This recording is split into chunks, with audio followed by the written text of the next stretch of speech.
I'm Adrienne Bankert, and I'm grateful you're here with us.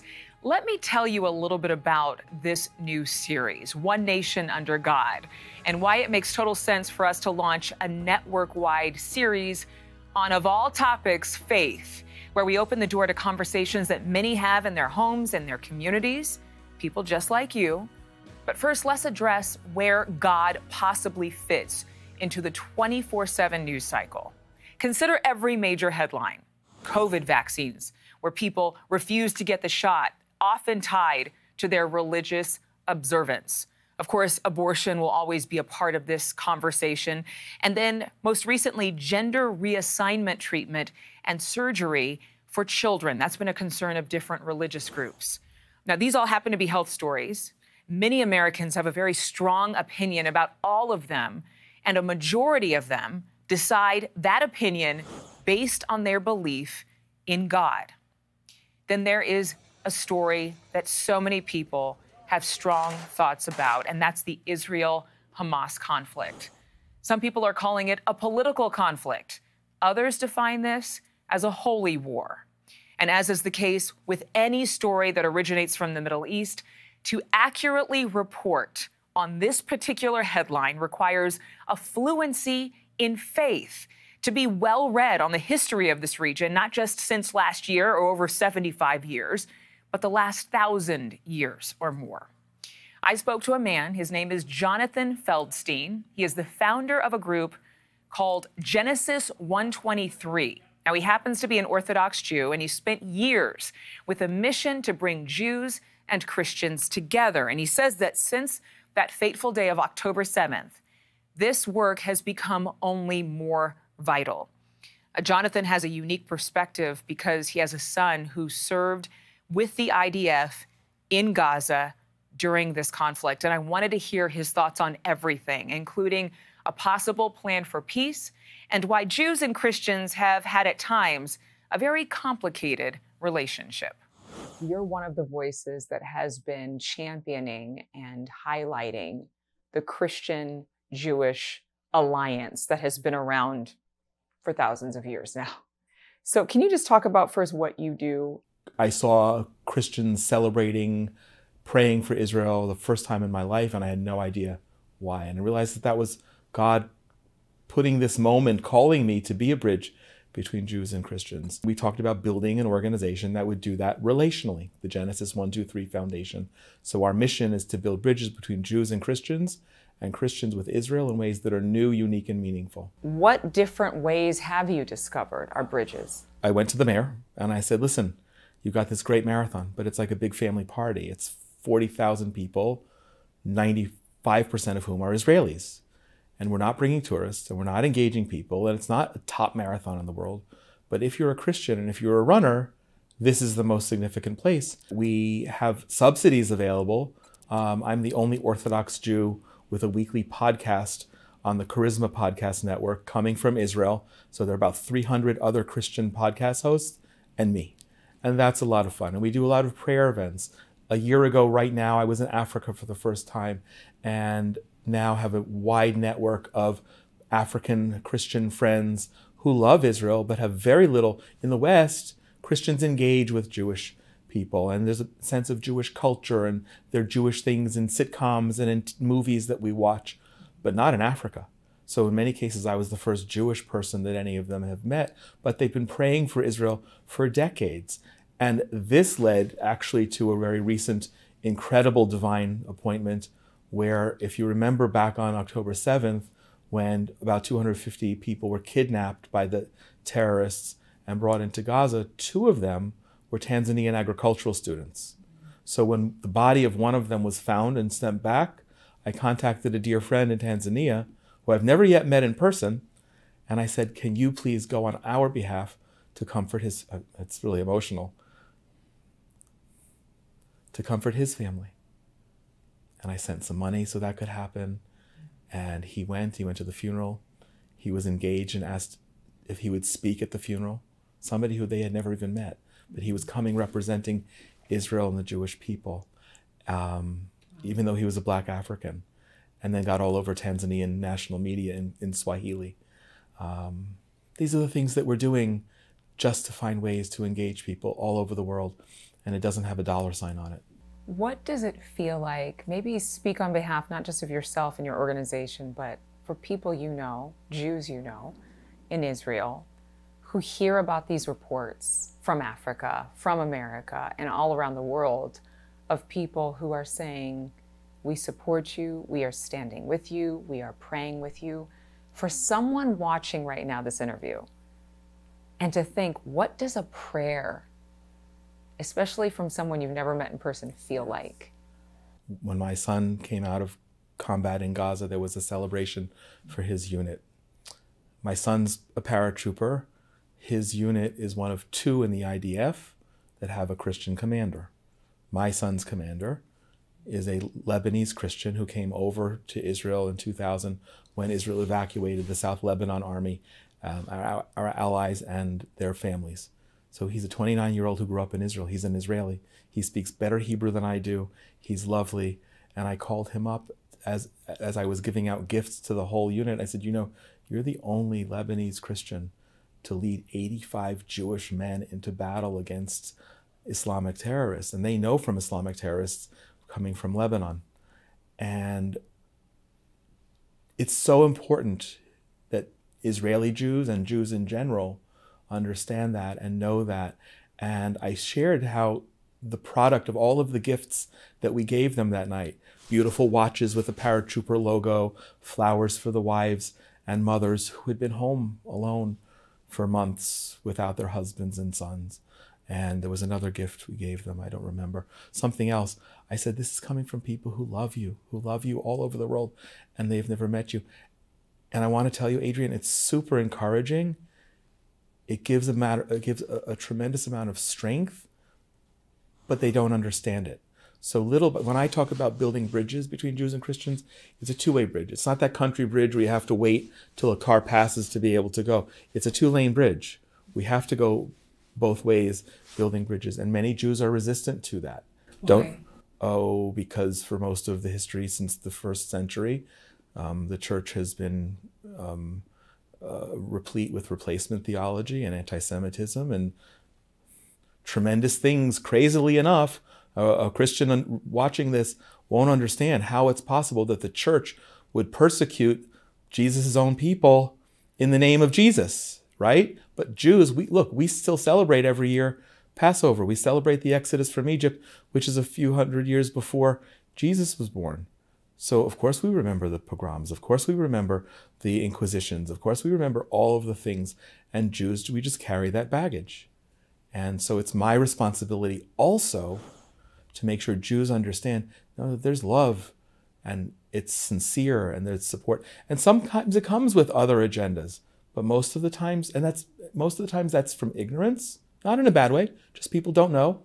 But it's coming with unbelievable love. We hosted a busload, couldn't come to my community because they were already booked, but they said, Jonathan, Lori, will you come and do Shabbat in our hotel and be our hosts in the hotel? So we did. And one man came up to me afterward and said, you've challenged my theology because I didn't understand that Jews really had a relationship with God. Yeah. What? Well, because if you're growing up in a church, even still today in 2024, and you grew up in that church 20 and 30 and 40 years ago, you're still taught often replacement theology. Subtext, not necessarily the church has replaced the Jews and the Jews no longer are party to a covenant with God, but you get that subtext and people don't know. Again, it's that ignorance. It's a lack of interaction. It's a lack of relationships. Even in Christian congregations where there is a deep reverence or respect for Israel, being the place where Jesus Christ walked, there can still be such a general lack of knowledge, depending upon what denomination you belong to. There's this idea of replacement theology. It dates back all the way to the 1st century, and seeing as I knew this was something a lot of us were not particularly aware of, I asked for some more context from Pastor George and Terri Pearson of Eagle Mountain International Church in Fort Worth, Texas, who have all along the way supported Israel and most recently donated large sums of money to causes that improve their security and safety. Now, they've told me Very similar stories about replacement ideology and the skepticism among those Jews who've been guarded, even today, towards the Christian faithful who stepped up to help during a time of national crisis. There are a lot of Christians that think that the church has replaced the Jew, replaced Israel, because they rejected Jesus and therefore God is through with them, he got mad at them, and he's done with them. Some even go so far as to say they are Christ killers. Well, in reality, the whole Christian faith is dependent upon Jesus dying and, of course, his resurrection. But we find in the scripture that that is not the case. That's not the truth. That's not the way that God looks at it at all. For the first 100 or so years after the church was born, there were great relations between Jews and Christians, generally speaking. Now, we have, of course, record in the Bible of those that were against Paul and against the New Testament. Of course, there were. But the relationship was not antagonistic. They learned from one another. But over time, as it went into the Dark Ages, then they were without the Word of God. And without the Word of God, then nobody knows who they are. Yeah. And so there was this great antagonism that was perpetrated throughout the church, that the Jew is the enemy and we must get rid of them. So they were slaughtered and killed by literally the millions under the sign of the cross, or threatened to be drowned, or their children taken from them, or drown their children if they didn't convert to Christianity. And that's not the love of God in any regard. And so that history, even all the way through the Holocaust, Hitler did what he did under the sign of the Black Cross. And so for the Jew who had no other reference point, their whole concept was that the Christian is there to force a conversion. The Pearsons tell me that their ministry gave $4 million just from October to February of this year alone to Israeli organizations, volunteer groups. They made a major donation to a non-governmental agency called Zaka, tasked with recovering the bodies of the victims of October 7th so they can receive a proper burial. And with rebuilding efforts still ongoing in this region of the world, Christians have really stepped up their giving globally in support of the Jewish community. One other example, the Fellowship of Christians and Jews, making donations of $19 million in the first 100 days of the Israel Hamas war, funding security and humanitarian aid. Again, this is just a fraction of the efforts made because of this relationship between Jews and those who believe in a Jewish Jesus. Jews need to understand the unbelievable depth of the love that Christians have for Israel. It's something that's unprecedented in the history of the world. And when you say it's unprecedented, do you mean that people's hearts are opening up even with that baggage? Do you mean because we're seeing so much more vocal support because of October 7th? What's unprecedented? We're seeing that, exactly as you said, so much more vocal support since October 7th. People celebrated 1967, the reunification of Jerusalem. More recently, the U.S. recognition of Jerusalem as Israel's undivided capital, and moving the embassy, and other countries have followed suit. And there are many things that we as Jews and Christians can celebrate together, but October 7th drew a line in the sand. If we ever needed to understand that there was evil in the world, and it's evil that is against Jews as much as it's against Christians, and by and large, it's the same evil. It's rooted in extremist Islam. It comes from Iran. Hamas, Hezbollah, the Houthis are all tentacles of the Iranian Islamic regime. Jews and Christians are open to that realization now. And so Jews get it, and we're feeling more beleaguered. And Christians are, I think, more vocal than ever before. The level of support for Israel and the Jewish people, and I don't mean this rhetorically. What do you believe is going to be the next wave when it comes to how Israel does more than survive, but surpasses this time of unrest? Well, it's hard to project. I'm not a prophet, but I will say what's necessary. What's necessary is understanding. What's necessary is dialogue. What's necessary is my Jewish friends opening their hearts to, as I often do when tours come to Israel and they're going to have Friday night dinner in their hotel. I say, no, Friday night is Shabbat. You need a real traditional Shabbat experience. And by the way, when I travel, I do Shabbat in churches with Christian friends much more than I will go to a Jewish community to do Shabbat. I just wrote an article about that, in fact. But we need to engage and we need to understand and build upon the foundation that we have together. But we don't think about it as so much together. But if you sit down a solid Bible-believing Jewish person and a solid Bible-believing Christian, and we're studying 80% of the scriptures the same, we're just looking at it through different prisms and different experiences and different worldviews. We need both to be open, even to have serious conversations on the things that we do disagree about and we're going to disagree about, but we need to do it from our respective traditions with mutual respect. And I'm seeing that happen. I'm seeing more and more Jews open to that, and I'm seeing more and more Christians looking for that. I did have to ask the big question. I mean, Jews and Christians clearly have different views about the Messiah. So how exactly do they talk about Jesus Christ? How do Christians and Jews talk about Jesus? So it's a very good question. It's a very important question because I still believe today, for most Jews, simply talking about Jesus is uncomfortable to something that's not done. And I'll tell you a secret, just between us. Okay. I go out of my way to talk about Jesus, especially with my Jewish friends, because I want to break down that barrier. I want people to say, it's okay. We can talk about Jesus. Jesus was a first century Jew. Jesus would be very relatable to us and us to him. He was one of us. And that can't be escaped. Jews, the majority of Jews in the world, don't believe that Jesus is the Messiah. And I have my own edgy theological views, and since I have no theological training, I can get away with that.